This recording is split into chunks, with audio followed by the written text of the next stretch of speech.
বাংলাদেশের জন্য একটা অশনি সংকেত। ওরা এখন যা চাইবে, ওরা বলবে তোমার পায়ের নিচে তেল আছে, আমাকে তেল দিয়ে দাও, দিতে হবে। তোমার অমুক দ্বীপ আছে, দ্বীপ দিয়ে দাও, অমুক আইল্যান্ড দিয়ে দাও, তোমার সেন্ট মার্টিন দিয়ে দাও, তোমার তেল দিয়ে দাও, তোমার বন্দর দিয়ে দাও।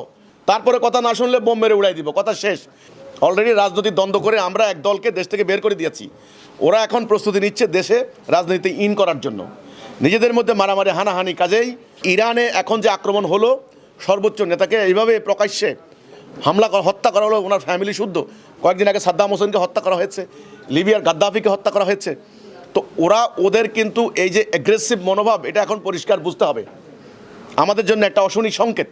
ইরানে হামলার আগে কিন্তু তারা পাকিস্তান আর আফগানিস্তান, এই দুইটা ভাতৃপ্রতিম রাষ্ট্র, সীমান্ত সংলগ্ন রাষ্ট্রের মধ্যে তারা মারামারি লাগিয়ে দিয়েছে। তাহলে এখন দক্ষিণ এশিয়ায় খুব ভয়াবহ সংকট, বিশেষ করে আমাদের মুসলমানদেরকে। এই পরিপ্রেক্ষিতে আমাদের কাছে মেসেজ কি? আমাদের কাছে মেসেজ হচ্ছে, যদি আমাদের ভিতরে ইন্টারনাল এ ধরনের দ্বন্দ্ব থাকে, দলাদলি, তাহলে আমরা কিন্তু আমাদের ওদের মতো পরিস্থিতি হতে কোনো বেশি বাকি নাই। অলরেডি রাজনৈতিক দ্বন্দ্ব করে আমরা এক দলকে দেশ থেকে বের করে দিয়েছি। ওরা এখন প্রস্তুতি নিচ্ছে দেশে রাজনীতি ইন করার জন্য, নিজেদের মধ্যে মারামারি হানাহানি। কাজেই পুরো জাতিটাকে একটা আদর্শের উপরে ঐক্যবদ্ধ করতে হবে, সেটা হলো আল্লাহর সভরেন্টি। এক নাম্বার, আল্লাহর উপরে ভরসা করে, আল্লাহর সাহায্য ছাড়া এই সাম্রাজ্যবাদী, এই দাজ্জালীয় সভ্যতার মোকাবেলা করা কারো পক্ষে সম্ভব নয়। বাংলাদেশের জন্য একটা অশনি সংকেত। ওরা এখন যা চাইবে, ওরা বলবে তোমার পায়ের নিচে তেল আছে, আমাকে তেল দিয়ে দাও, দিতে হবে। তোমার অমুক দ্বীপ আছে, দ্বীপ দিয়ে দাও, অমুক আইল্যান্ড দিয়ে দাও, তোমার সেন্ট মার্টিন দিয়ে দাও, তোমার তেল দিয়ে দাও, তোমার বন্দর দিয়ে দাও, তোমার এটা দিয়ে দাও, তোমার এটা দিয়ে, কথা শুনতে হবে। তুমি গম আনবা রাশিয়া থেকে কম দামে, বলছে না গম আমার থেকে আনতে হবে। যদি কথা না শোনো, প্রথমে স্যাংশন দেবো, এম্বার্গো দেবো, তারপরে কথা না শুনলে বোম মেরে উড়াই দিব, কথা শেষ। এখন আর মানবাধিকার, আন্তর্জাতিক আইন, তারপরে তো হলো রুল অফ ল, কিচ্ছু নাই, এথিক্স নাই, কিচ্ছু নাই, মোরালিটি কিচ্ছু নাই। এগুলো ভুয়া, এগুলো ভণ্ডামি, হ্যাঁ, মানবাধিকারের বলি কিচ্ছু না। তাহলে এখন রাষ্ট্রের অস্তিত্ব, জাতির অস্তিত্ব, ইমান, আমাদের ইজ্জত আবরু, আমাদের সবরেন্টি। সবরেন্টি বলতে খালি ভৌগোলিক সীমারেখার সবরেন্টি বোঝাচ্ছি না আমি।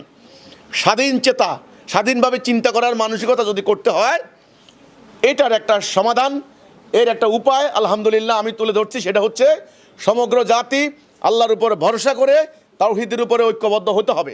সমগ্র জাতি হবে একটা, নেতা হবেন একজন, সমগ্র জাতি একটা নির্দিষ্ট লক্ষ্যে পরিচালিত হবে। আজকে দেখেন, ইরানে সর্বোচ্চ ধর্মীয় নেতাকে হত্যা করা হয়েছে, ইরানের ভেতরে আবার মিছিল হচ্ছে। ইরানে আমেরিকা ইসরায়েল সম্মিলিতভাবে যে কাজটি করেছে, এটা নজিরবিহীন ঘটনা। এটা বাংলাদেশের জন্য একটা বিরাট বার্তা। বাংলাদেশের পররাষ্ট্র মন্ত্রণালয় বিবৃতি দিয়েছে, ওই বিবৃতি দিয়েছে কোথায়, পাকিস্তান আর আফগানিস্তান যুদ্ধের ক্ষেত্রে। তারা বলেছেন এখানে আমাদের কোনো নৈতিক বা কোনো ধরনের কোনো কূটনৈতিক কোনো ভূমিকা নাই, অনেকটা নিরপেক্ষ অবস্থানে থাকা। একসময় আমরা ন্যামের ইয়েতে ছিলাম, নন অ্যালাইনমেন্ট মুভমেন্ট, যারা ন্যামের মেম্বার, কারণ এগুলো এখন আর ওই সময় নাই। কিন্তু এখন একটা কঠিন একটা বাস্তবতার মুখোমুখি এসে আমরা দাঁড়িয়েছি। আমাদের এখানে 90% মুসলমান, এখানে আমাদের প্রায় অর্ধশতাধিক বিভিন্ন ধর্মীয় সংগঠন আছে। তারা কিন্তু বিভিন্নভাবে পক্ষে বিপক্ষে মিছিল করছে, বিক্ষোভ করছে। ওকে, আমরা গত দেড় বছর আগে একটা আন্দোলন হয়েছে, ছাত্র আন্দোলন, যেটার নাম আমরা দিয়েছি জুলাই বিপ্লব। এটা কিন্তু একেবারে সরাসরি ভারতের বিরুদ্ধে বক্তব্য দেওয়া হয়েছে, দিল্লির আধিপত্যবাদের বিরুদ্ধে। তো কাজেই